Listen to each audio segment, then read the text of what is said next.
अस्सलाम वालेकुम नाज़रीन, अवां ॾिसी रहिया आहियो HR JDO न्यूज़ ऐं आहियां वज़ीर उन्नड़। ख़बर शामिल कयूं था। यूसुफ रिंद जी मनोड़ो भरिसां कमराबाद चांडियो थाणी जे अध ॻोठ हाजी मोहम्मद वारसमी मुसमात साहिबा ज़ालिम इम्तियाज़ अली ॾारीअ पारां गुज़िरियल 18 ॾींहं अॻु ॿिनि नौजवान 8 महीननि जी किरन ऐं 6 सालनि जी मासूम निगिरी सबा ॾारीअ खे साण करे रोड़ी केनाल में टपो ॾेई छॾियो। औरत जो लाश ॿाहिरि कढियो वियो ऐं 8 महीननि जी मासूम निगिरी किरन खे ज़िंदा हालत में ॿाहिरि कढियो वियो, मगर 6 सालनि जी मासूम निगिरी सबा जो लाश हथ अची न सघियो। इंतज़ामिया तोड़े वारसनि पारां निगिरी जे लाश जी ॻोल्हा लाइ के बि जोॻा इंतज़ाम न कया विया।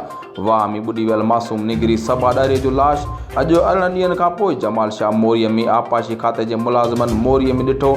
उन्हनि फौरी तौर जमाल शाह पुलिस ऐं वारसनि खे इतला ॾिनो। मासूम निगिरी जे वारसनि ऐं जमाल शाह पुलिस निगिरी जो लाश वाह मां ॿाहिरि कढियो। जमाल शाह पुलिस मासूम निगिरी जो लाश तहलका अस्पताल काज़ीअ मां आंदो, जिते ज़रूरी कानूनी कार्रवाई बाद लाश वारसनि हवाले कयो वियो।